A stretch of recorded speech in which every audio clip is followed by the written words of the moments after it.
안방 일렬에서 듣는 공연 리뷰. 우리는 컬처. 어, 여기 이 작품의 주인공 같은 분들이 두 분이나 계시네요.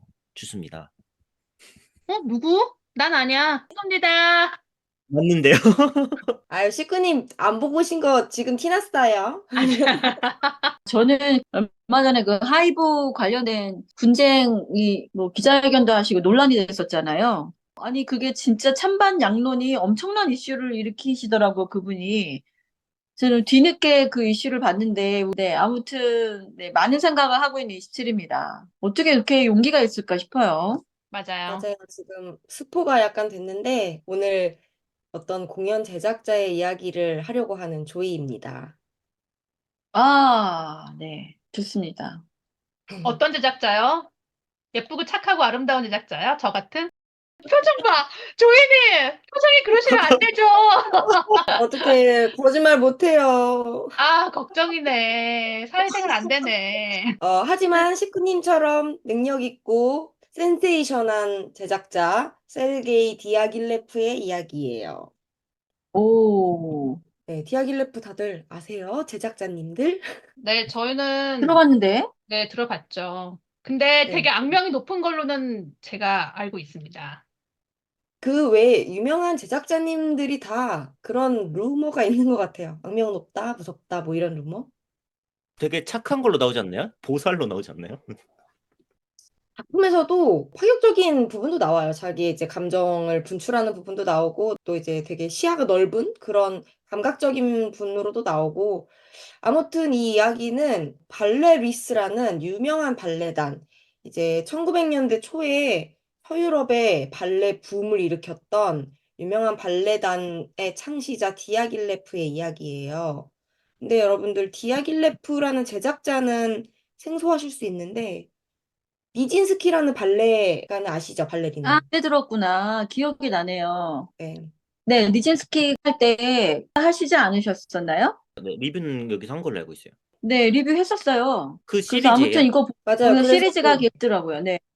니진스키라는 발레리노를 이제 발굴해내고 스타덤에 올린 그런 제작자고요. 발레 리스라는 음, 그 발레단을 또 그 발레단 아직까지도 있거든요. 그 발레단을 네. 만드신 분이기 때문에 또 이제 발레계에서는 아주 유명하신 제작자예요. 발레 리스도 만약에 생소하시다면 제가 더 가까이 힌트를 드려볼게요.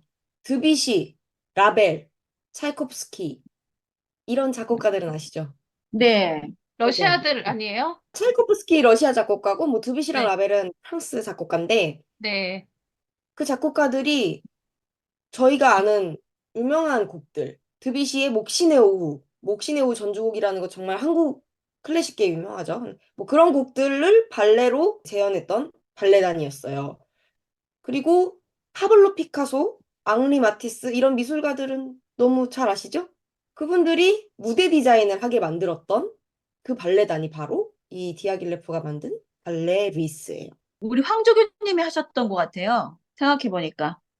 맞아요, 황금 맞아요. 황조교님이 그때 하셨던 것 같아요. 그러면서 이 디아글레프 소개를 하셔서 제가 아, 이게 익숙하다라고 했는데 이제 또 연결을 하셔서 이렇게 하니까 굉장히 반갑네요. 좋습니다. 그래서 그 니진스키와 디아길레프 그리고 또 그 둘을 도와서 무대 디자인을 하셨던 부누아 그리고 니진스키를 스타덤에 올린 어떤 유명한 발레 작품인 봄의 제전을 작곡했던 스트라빈스키 이렇게 네 명의 인물이 나오는 뮤지컬 디아길레프를 소개해드리겠습니다.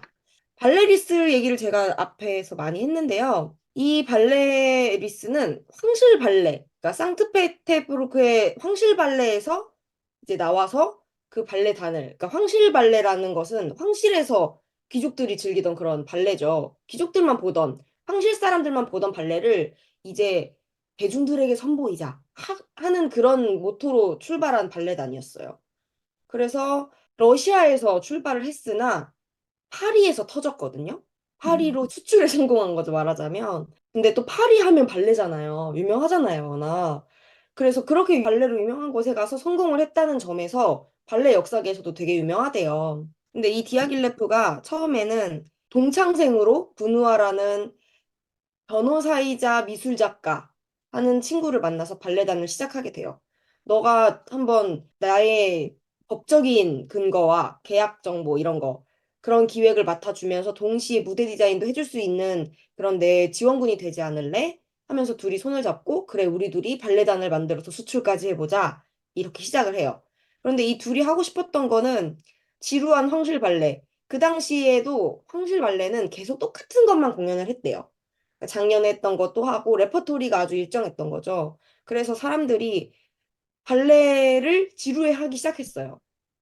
그때쯤에 이 두 친구들이 우리가 좀 발레 혁신을 한번 꾀해보자 하면서 그러면 제일 중요한 음악, 그 음악을 센세이션하게 쓸 사람을 찾자 이러면서 이렇게 찾게 된 게 스트라빈스키였어요.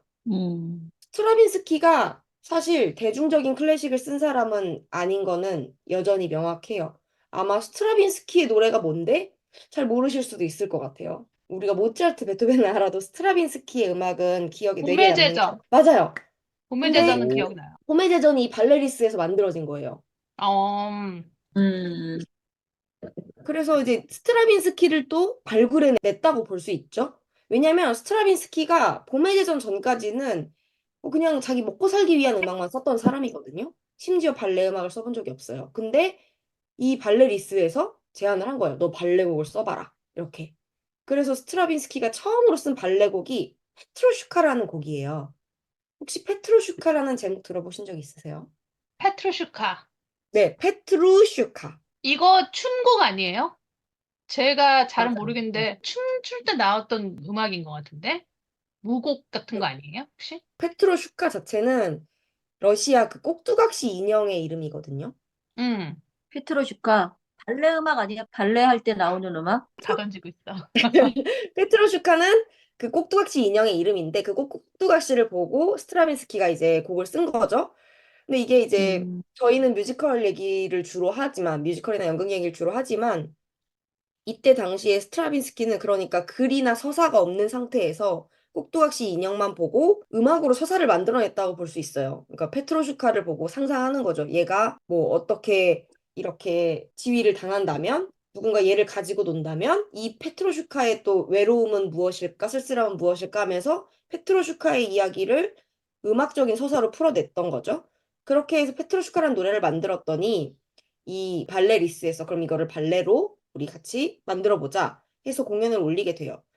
근데 이제 페트로슈카가 꼭두각시 인형이다 보니까 단장님이셨던 디아길레프가 보기에는 오디션을 봐도 봐도 괜찮은 발레리노가 없는 거예요. 인형같이 눈빛은 텅 비었으면 좋겠고 얼굴 표정에 쓸쓸함도 가득했으면 좋겠는데 춤은 기가 막히게 췄으면 좋겠고 그 쓸쓸함인 감정은 또 춤에 녹아냈으면 좋겠고 표정 연기는 좋았으면 좋겠고 막 너무 완벽한 육각형 같은 사람을 찾았던 거죠.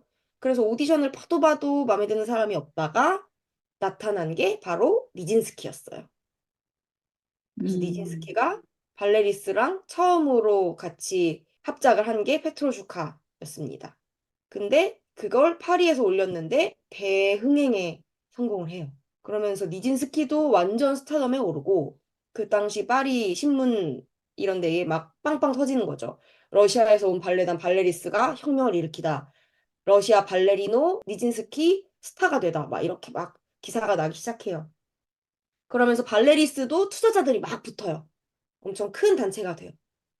그래서 이렇게 성공만을 이제 꿈꾸던 이 발레 팀이 봄의 제전을 드디어 제작을 하게 됩니다. 그 봄의 제전 사이에 음. 실제로 많은 작품들을 했어요. 우리가 유명하지 않아서 그렇지 어떤 발레 작품들을 많이 했는데 작품에서는 그 얘기는 건너뛰었고 그래서 봄의 제전을 작품 개발에 착수하게 됐는데 아시겠지만 봄의 제전의 음악이 그 좋은 말로 하면 센세이션하고 나쁜 말로 하면 좀 되게 망측해요. 따라갈 수 없어요, 음. 귀로.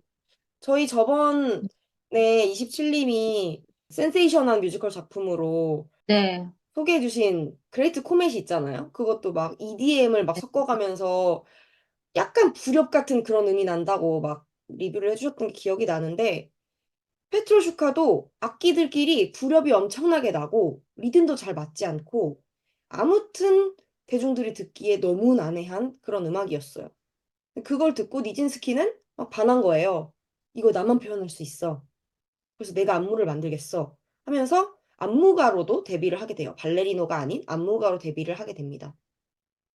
그래서 봄의 제전이 내용적으로나 음악적으로 너무 파격적인데 그 찰나에 니진스키마저 너무 파격적인 안무를 제시하면서 이 공연 자체가 단원들에게도 투자자들에게도 관객들에게도 외면을 당하게 되는 거예요. 그래서 승승장구하던 발레리스가 봄의 제전을 기점으로 확 꺾여요. 거의 나락으로 갑니다. 저희도 뮤지컬을 만들거나 보거나 즐기는 사람들이지만 어렵잖아요. 사실 한번 공연이 좀 잘 안 되면. 그래서 발레리스도 이때 한번 실패를 겪으면서 엄청 쫀쫀하던 이 팀이 갈등을 이제 겪게 돼요.